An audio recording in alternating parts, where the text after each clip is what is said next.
So friends, आपने बहुत दफ़ा देखा होगा कि आपके जो रिलेटिव्स कनाडा जाते हैं, यूएस जाते हैं, ऑस्ट्रेलिया जाते हैं, यूके जाते हैं, तो वो लोग प्रॉपर्टी के मल्टीपल एक क्रिएट कर रहे होते हैं। एक प्रॉपर्टी से 2 प्रॉपर्टी, 3 प्रॉपर्टी, 4 प्रॉपर्टी, बहुत ज़्यादा प्रॉपर्टीज़ उनके पास हो जाती हैं। शुरू में ज़ाहिर-सी बात है आपके पास एक अच्छा कैश फ्लो नहीं होता, बट इवेंचुअली आपका एक एसेट बिल्ट अप होता है, वेल्थ जनरेट होती है।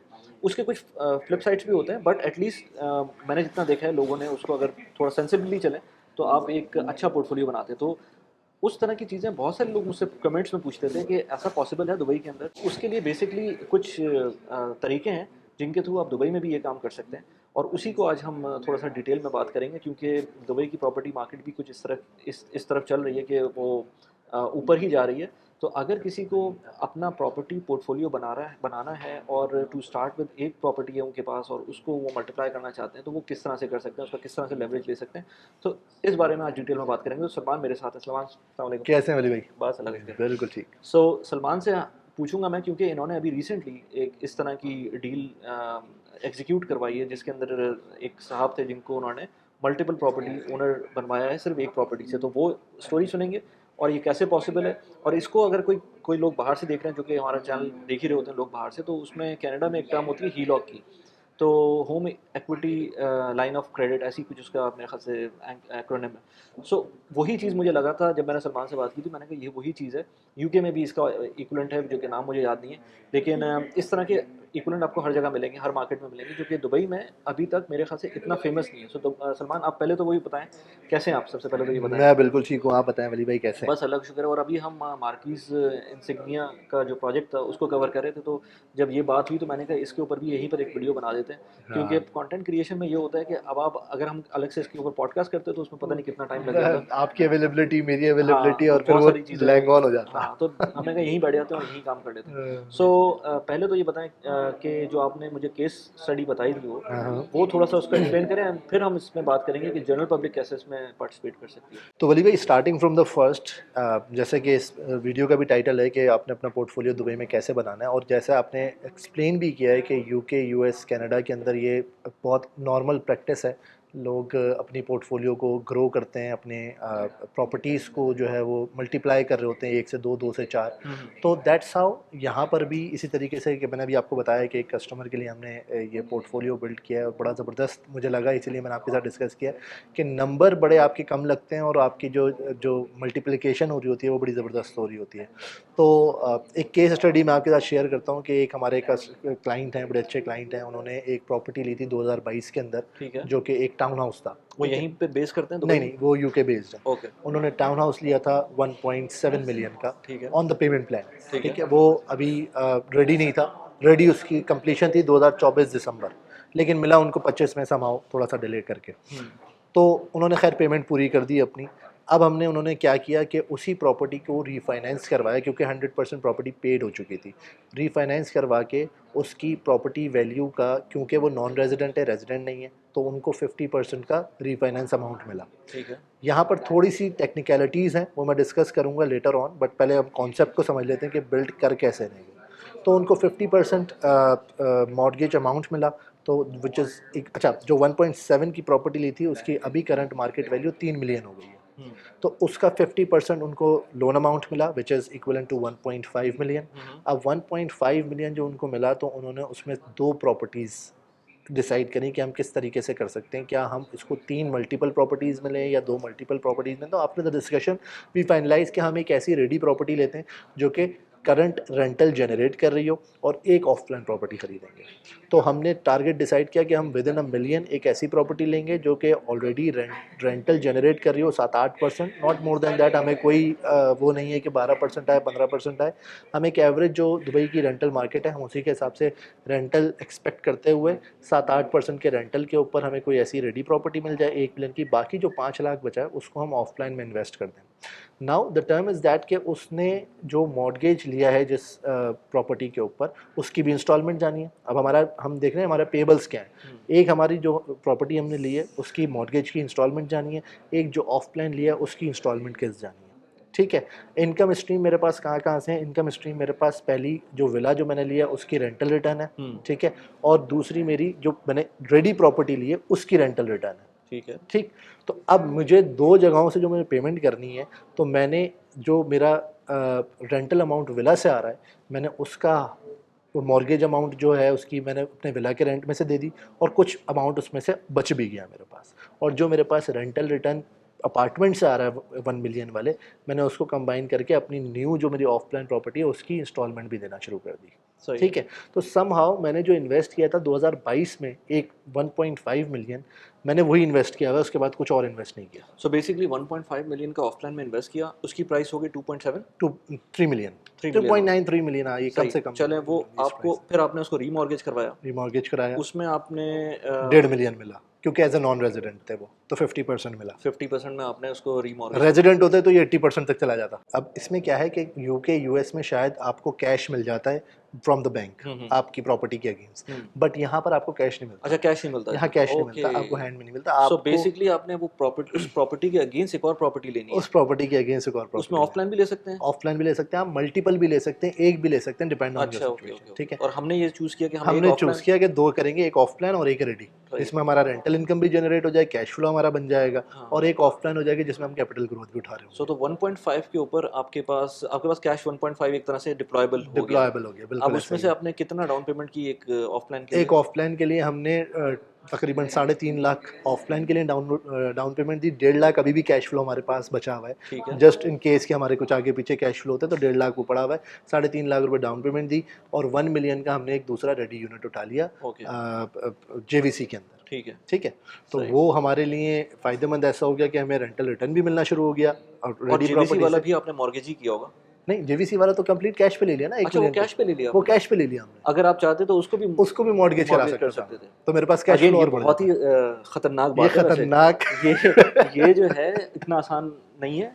जिसके अंदर दिल गुर्दा है दिल गुर्दा ये है, वही ये करे। वही कर सकता है। और उसमें काफ़ी क्वेश्चंस होने चाहिए आपके पास जब भी आप ये काम कर रहे हैं। लेकिन अगर आप 3-4 साल गुजार देते ना इस शुरू पूरी के 3-4 साल 3 साल डिफिकल्ट है, गुजार फिर देते उसके बाद फिर आपकी मल्टीपल, अब ये देखे ना, अब ये तीनों प्रॉपर्टीज समहाउ मैं अगर 5 साल भी लेके चलूँ तो 5 साल में कंप्लीट हो जाएंगी अपनी अपनी पेमेंट से। ठीक है।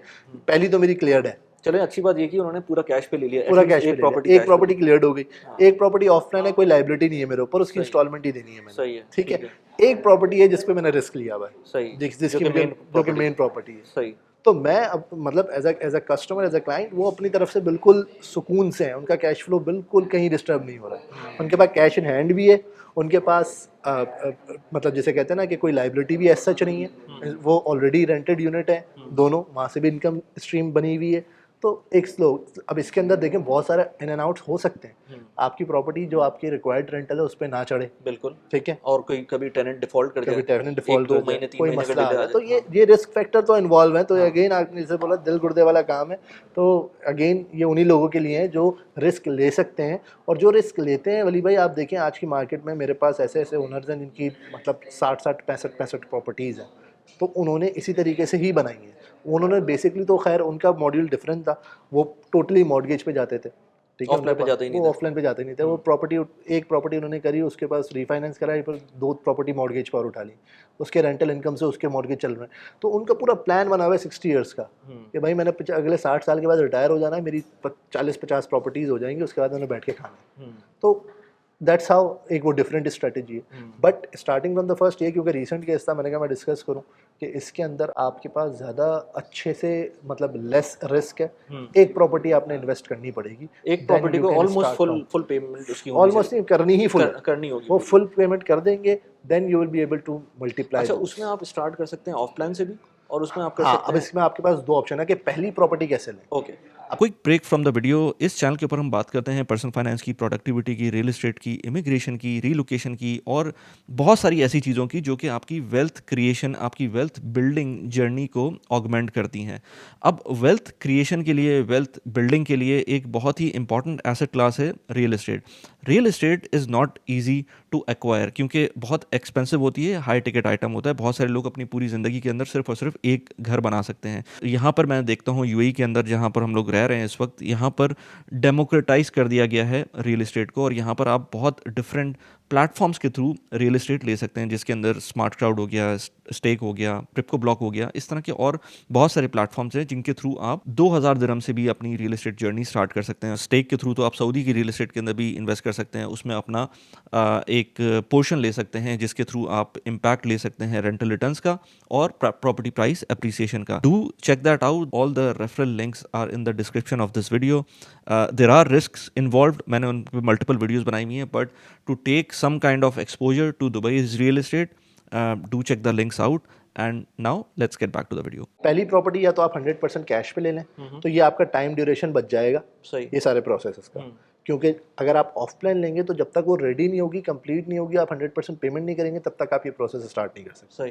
तो अगर आप रेडी ले लेंगे तो आपका प्रोसेस फ़ौरन स्टार्ट हो जाएगा। अगर आप ऑफलाइन भी लेते हैं अपने कैश फ्लो को मद्देनज़र रखते हुए, तो इट्स नॉट एन इशू, आप उसको आराम से 2-3 साल के प्लान पे ले लें, उसको कंप्लीट करें और उसके बाद ये अपना प्रोग्रेस स्टार्ट करें। अच्छा, पहली प्रॉपर्टी वुड यू सजेस्ट कि छोटी अमाउंट से स्टार्ट कर सकते हैं या हमें थोड़ी बड़ी अमाउंट पे जाना पड़ेगा? मेरा पर्सनल ओपिनियन ये है कि कम से कम 2 मिलियन की हो, क्योंकि आपको देखें एज अ नॉन रेजिडेंट अगर आप हैं, मोस्टली ये बाहर के इन्वेस्टर्स ही होते हैं, अगर नॉन रेजिडेंट हैं तो आप एलिजिबल हैं 50% के, तो जो Mortgage रीफाइनेंस के। तो जब आप दूसरी प्रॉपर्टी की तरफ जाते हैं तो आपके हाथ में कुछ 1 मिलियन दरम तो हो, तो आप दूसरी कोई प्रॉपर्टी को देख सकते हैं। सही। क्योंकि अब आपके पास 3-4 लाख में तो दूसरी प्रॉपर्टी आप वो नहीं कर सकते। राइट। फिर अगेन वही आप ऑफलाइन में जाएंगे, 2-2.5 लाख आप उसकी पेमेंट कर देंगे, फिर आपका एक लाइबिलिटी बढ़ जाएगी। अच्छा, इसमें एक बड़े इंटरेस्टिंग मुझे अभी एक पॉइंट आया, आई एम श्योर आपके भी कस्टमर ने यही किया होगा, क्योंकि उनकी 3 मिलियन की प्रॉपर्टी थी तो उनका गोल्डन वीज़ा मिला होगा। बिल्कुल ऐसा सही है ना? उसके बाद उन्होंने उसी प्रॉपर्टी को रीमॉर्गेज किया तो गोल्डन वीज़ा की वैलिडिटी तो वहीं पर है, उसमें तो कुछ भी नहीं फ़र्क पड़ा। कोई फर्क तो नहीं गोल्डन वीज़ा उनके पास ही है।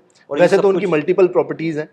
अच्छा, तो उनको मसला ही नहीं उनको है। मसला ही नहीं है गोल्डन बट अगर वीज़ा कोई वाला, बंदा इस तरह कर रहा है तो उसका गोल्डन वीज़ा भी सस्टेन रहेगा हाँ। और वो ये सारा काम भी कर सकता है सुकून से। सही है। चलें, अब ये सब कुछ तो ठीक है, बट मुझे ये बताएं कि looking at all the situation, हाँ, मुश्किल सवाल पे आ रहे लगता है हाँ, मुझे। ये मैं मुश्किल पे आया हूँ क्योंकि मैंने पहले भी मुश्किल बात तो पूछ ली थी।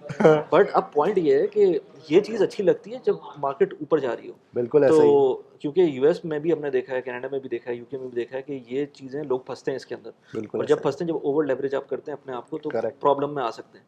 तो इसमें क्या क्या चीज़ें आपको देखनी चाहिए, और दुबई की मार्केट इस तरह की है कि अभी हम इसके अंदर इस तरह की कोई रिस्क, इसको मैं रिस्क कहूँगा, रिस्क ले सकें? वली भाई, हम अगर आपकी वीडियो के तवस्सुस से मैं बात करूंगा कि हम जब ये इस ईयर के शुरू की ले लें, जब हम वीडियोस जब जनवरी फरवरी की बना रहे थे, तब हम दुबई की पॉपुलेशन कोट करते थे 3.7 3.8 मिलियन, ऐसा ही। अभी थर्सडे को ही आपने न्यूज़ पढ़ी होगी। बिल्कुल। मैंने तो लिंक्डइन पे पोस्ट नहीं की क्योंकि वो लिंक्डइन पे सब लोग ही ये डाल रहे थे। मैंने कहा मुझे अच्छा नहीं लग रहा कि आप जो है ना सब लोग डाल that चुके हैं। hits the 4 million population. Basically real estate is equivalent to population. Basically demand ही वहीं से क्रिएट हो रही है ना। और बहुत सारे लोग अभी इसमें ये भी सवाल करते हैं, यार पॉपुलेशन तो बढ़ी है पर टियर 2 के लोग बहुत ज़्यादा आ रहे हैं, वर्किंग क्लास ज़्यादा आ रही है, और जो मिलेनियर्स हैं वो कितने ही आ सकते हैं या कितने ही आ जाएंगे। तो अगर आप स्टैट्स उठा के देखें तो 2024 के अंदर भी 6800 मिलेनियर्स जो है वो टॉप डेस्टिनेशन थी यूएस, टॉप डेस्टिनेशन रही है। 25 का हाफ वन उठा के देखें तब भी टॉप मिलेनियर्स यहाँ पर मूव आउट हो रहे हैं। ठीक है। तो मिलेनियर्स भी आ रहे हैं, और ऐसा नहीं होता कि हर कंट्री के मिलेनियर्स उठ के एक ही जगह पे आ जाएं, वो डिफरेंट जगहों पे होते हैं। बट एक इकोनॉमी को चलाने के लिए आपको वर्किंग क्लास की भी रिक्वायर्ड होती है। बट अच्छी बात यह है कि लोगों के दिमाग में है दुबई है, बेड स्पेस, शेयरिंग, ये वो, ये चैप्टर आपने अपनी आंखों से भी देखा होगा कि जो एरियाज़ जहाँ पर ये थी काफ़ी अच्छी पॉलिसी अपनाई है। अभी सारे बेड स्पेसेस और पार्टीशंस को ख़त्म करते जा रहे हैं। That is again increasing the demand of the that tier, जो उस टाइप के क्लास वाले लोग हैं वो भी प्रॉपर्टी दूसरी जगह पे जा रहे हैं ना। वो एक जगह पे जहाँ पहले 10 रह रहे थे अब 5 रह रहे हैं, ठीक है, तो 5 को एक और जगह चाहिए वैसी, तो डिमांड वहाँ भी क्रिएट हो रही है। तो छोटे सेक्टर पे भी डिमांड क्रिएट हो रही है, बड़े सेक्टर पे भी डिमांड है, तो ओवरऑल डिमांड क्रिएट हो रही है ड्यू टू द पॉपुलेशन। सही। तो जब 4 मिलियन का, अभी मैं इसको एनालाइज कर रहा था कि दुबई ने अपने 3 मिलियन से 4 मिलियन कितने टाइम में किया है, तो what we are expecting projections क्या हैं। तो 2011 के अंदर, अर्ली 2011 के अंदर दुबई 3 मिलियन की पॉपुलेशन 2 मिलियन की पॉपुलेशन को हिट किया था 2011 में। 2011 अर्ली 2011 फरवरी मार्च के अंदर। फिर उसके बाद 2018 में पहुंच के इन्होंने 3 मिलियन का मार्क अचीव किया था। तो दैट इज मीन कि 7 साल इनको लगे थे 1 मिलियन को बढ़ाने के लिए, ठीक है, 1 मिलियन को बढ़ाने के लिए। एग्जैक्टली द सेम 2018 से लेके 2025 में 7 साल लगे इनको 4 मिलियन पहुंचने में, डबल कंपाउंडिंग इफेक्ट हुआ है। कंपाउंड। लेकिन क्या जबकि है इसमें कि बीच इसमें में कोविड भी कोविड आ है, गया। इसमें हाँ, कोविड का सेक्टर बहुत इंपॉर्टेंट है क्योंकि 2 साल पॉपुलेशन तो रही नहीं है और बहुत सारे ले ऑफ्स हुए थे बड़ी बड़ी कंपनी से, तो बिल्कुल लोग वापस चले गए थे, बिल्कुल। तो वो बढ़ने के बजाय कम हो गए थे। हम्म, तो कंपैरेटिवली इन्होंने 7 साल का सफर वो 5 साल में तय कर लिया 1 मिलियन को बढ़ाने के लिए। सही। और यही प्रोजेक्शन अगर अगले मैं 7 साल को भी कंसीडर करता हूँ, हम्म, तो नेक्स्ट 7 ईयर्स विच इज़ 32 आपकी पॉपुलेशन हो जाएगी समवेयर अराउंड 5 मिलियन, हम्म, और 39 में ये 6 मिलियन मार्क को अपने क्रॉस कर देगा, जो इनका 2040 का प्लान है। राइट। तो ये बड़ा अपने प्लान के हिसाब से चल रहे हैं। इनको पता है कि इनकी वीज़ा पॉलिसीज़ इनको कब कहाँ कैसे चेंज करनी है। आपको पता है इस टाइम पे पाकिस्तानियों के लिए एक बड़ा हेडेक है वीज़ा लेना, स्पेशली विजिट वीज़ा लेना। तो इनको वीज़ा पॉलिसीज़ भी पता है कि किस तरीके से हमने चेंज करनी है। इनको ये भी पता है कि हमने लोगों को अट्रैक्ट कैसे करना है, मार्केट को बढ़ाना कैसे है। और अब सिर्फ दुबई टूरिज्म पे नहीं चल रहा, अब आपको पता है एग्रीकल्चर सेक्टर, इंडस्ट्रियल सेक्टर, ये सारी चीज़ें बहुत तेज़ी से ग्रो हो रही हैं। आप रासुल खैमा में जाएँ, आप अलैंड में जाएँ, फार्म्स देखें, रासुल खैमा में जाएँ, इंडस्ट्रियल एरियाज़ देखें, बड़े बड़े वहाँ के डेवलपर्स अब इंडस्ट्रियल लैंड के ऊपर आ रहे हैं जो कि एक दिन के अंदर बिक रही हैं सारी। तो दैट शोज़ कि मार्केट एक अच्छी स्टेबिलिटी के साथ ग्रो कर रही है। और यही रीज़न है कि आने वाले टाइम के अंदर, अब मैं 2020 से 2023 वाला चैप्टर तो लेता ही नहीं हूँ ना, कि वो ग्रोथ तो बड़ी एक्सेप्शनल है, लेकिन आप 24 से 25 तक की देख लें, बड़ी स्टेगनेंट ग्रोथ है। 9 से 11% की जो है ना अप्रिसिएशन आई हुई है मार्केट के अंदर, क्योंकि बहुत अच्छी मार्केट है। मतलब इसके अंदर तो डिमांड इतनी ज़्यादा क्रिएट नहीं हुई ना जो हमारे पास पहले आई थी, क्योंकि पहले तो ये 22-23% तक चला गया था। ठीक है, तो ये वापस आ गया 11-12% पे। तो 11-12% इट्स वेरी गुड। अगर आपके इन्वेस्टमेंट पे 11-12% आ रही है, तो अगर आप अगेन ऑफ प्लान पे जाते हैं और उसमें आप पेमेंट लेवरेज प्लान ले पे रहे जा रहे होते हैं, तो हैं। लेवरेज ले रहे होते हैं, तो आपकी इक्विटी के ऊपर तो बड़ा अच्छा रिटर्न बन रहा होता है। राइट। यार बिल्कुल आई एग्री विद दिस, लेकिन अगेन ये जो इस वीडियो का जो टॉपिक है उसके अंदर अगर आपको इन्वेस्ट इस पॉइंट ऑफ व्यू से करना है तो आपको अपने सारे समझना होगा पैरामीटर समझने होंगे अपनी और फाइनेंस के। डिस्कस करना होगा। बहुत सारे लोग इस चीज़ को डिस्कस नहीं कर सकते, उनके अपने पर्सनल रीजंस भी हो सकते हैं। बट जैसा कि आपको पता है कि जब आप सारी चीज़ें हमारे सामने रखेंगे, then we'll be able to analyse कि which option is good for you. अब उसके अंदर आप बहुत सारे लोग ऐसे भी होते हैं जो वो कहते हैं जी हमें सब पता है, बस ये बताओ करना क्या है। ठीक है, तो वहाँ हमारे लिए बड़ी डिफिकल्टी हो जाती है, क्योंकि हम एक्सपेक्ट कर रहे होते हैं मिलियन और वो होते हैं 8 लाख, और हम मिलियन के हिसाब से सारी कैलकुलेशन में। तो ये सारी चीज़ें आपको बड़ा खुल के डिस्कस करनी पड़ेंगी। It take time. ऐसा नहीं है आज आपने शुरू किया तो कल आपकी 2 प्रॉपर्टी और 4 प्रॉपर्टी हो गई। डिस्कस करेंगे, सारी चीज़ें बनेंगी, फिजिबिलिटी बनेगी, लोकेशन समझेंगे, प्रोजेक्ट्स को देखेंगे, फिर उसके बाद ये प्रोसेस स्टार्ट होगा। राइट। सलमान से किसी को कांटेक्ट करना हो तो नीचे व्हाट्सएप नंबर दिया हुआ है, क्योंकि ये चीज़ें डिटेल में डिस्कस करने वाली होती हैं। हम वीडियो में सिर्फ और सिर्फ थोड़ा सा कुछ ओवरव्यू दे सकते हैं, थोड़ा सा इंडिकेशंस दे सकते हैं, बट इसके अंदर बहुत सारी इफ्स एंड बट्स होते हैं, पर्सनलाइज्ड लेवल के ऊपर चीज़ें होती हैं जो कि अच्छी तरह से डिस्कस करने के बाद आपको समझ में आती हैं। सो नीचे व्हाट्सएप नंबर दिया हुआ सलमान का और इनकी टीम का। Probably Salman will get back to you. जब भी आप व्हाट्सएप करें तो उसमें बता दें कि आपको किससे बात करनी है, so that it's easier for the person to guide you, कि वो जो स्पेसिफिक कंसल्टेंट है वो आपसे डायरेक्ट बात कर सके। इसके अलावा कुछ towards the end you want to say something? बस अगेन वो वर्ड मैं यूज़ नहीं करूँगा, but market is good, so be prepare. और आने वाले 2-3 साल हम बड़े अच्छे प्रोजेक्ट कर रहे हैं रियल एस्टेट मार्केट के ऊपर। बहुत सारे लोगों के कंसर्न होते हैं, यार इतना हो गया, 5 साल हो गए, अब तो मार्केट मतलब कहीं ना कहीं तो जाके रुकेगी, रेंटल्स में करेक्शन आएगी, प्रॉपर्टी प्राइस में भी करेक्शन आएगी। That is a normal and healthier for the real estate market. ये नहीं होगी तो जाहिर सी बात है ये कंसर्न रहेगा। नहीं, वो हर वक्त तो इन्फ्लेट नहीं हाँ, होगी, अगेन वही बात है, बट सेक्टर्स में इन्फ्लेशन हो सकती है, कुछ कुछ जगहों में बिल्कुल, पैसे आपके बढ़ सकते हैं। डीएलआरसी एक बहुत अच्छा एरिया है बहुत जिसके अच्छा अंदर है। ग्रोथ वाला एरिया है। कुछ हो सकता है कोई एक नई चीज़ अनाउंस हो जाए, वहाँ पर ग्रोथ हो जाए, कोई मेट्रो स्टेशन अनाउंस हो जाए, वहाँ पर ग्रोथ हो जाए। ओवरऑल वैसे भी ग्रोथ हो सकती है। लेकिन पॉइंट ये है कि अगर आप रेंट पे रह रहे हैं और आप कुछ नहीं कर रहे, कहीं इन्वेस्ट नहीं कर रहे, चाहे वो आप स्टॉक्स हो जाएँ, चाहे आप प्रॉपर्टीज़ हो जाएँ, चाहे आप गोल्ड हो जाए, किसी चीज़ में भी अगर इन्वेस्ट नहीं कर रहे, तो इवेंचुअली आपके पैसे इन्फ्लेशन से जाएंगे। जिसमें अभी हमने थोड़ी देर पहले वो एक और वीडियो की थी, उसको भी जाके देख सकते हैं, मार्कीज इंसिग्निया वाली, इंसिग्निया वाली। जिसमें हमने बताया था कि उन्होंने किस तरह से 8% का रिटर्न अनाउंस किया हुआ है। अगर आप इन्वेस्ट करते हैं अप फ्रंट तो आपको 8% का रिटर्न मिलता है, और 8% का रिटर्न इस वक्त आपको जो गारंटीड या लेट्स रिस्क फ्री रिटर्न है वो नहीं मिल रहा कहीं और। कहीं नहीं मिलता, सो इस बिल्कुल तरह की ऐसे। चीज़ें, बहुत सारे ऑप्शंस आते हैं। अगर if you are connected with Salman और डिफरेंट टीम मेंबर्स, तो आपको ऑप्शंस मिल रहे होते हैं। दे गॉट अपडेटेड क्योंकि हम वीडियोस तो बनाते हैं, इसके अंदर आते आते हर महीने में 4 या 5 वीडियोस अपलोड करते हैं, लेकिन चीज़ें तो बहुत हो रही होती है ना मार्केट के अंदर, सो यू नेवर नो कि आपके मतलब की चीज़ क्या, कब, कहाँ, कैसे आ जाए। एग्जैक्टली। तो पर्सनलाइज लेवल के ऊपर कुछ अगर बात करनी हो तो सलमान से कांटेक्ट कर सकते हैं। Thank you very much Salman. Thank you Wali भाई thank again you. For your time, thank you. इंशाल्लाह सी ओके। यू।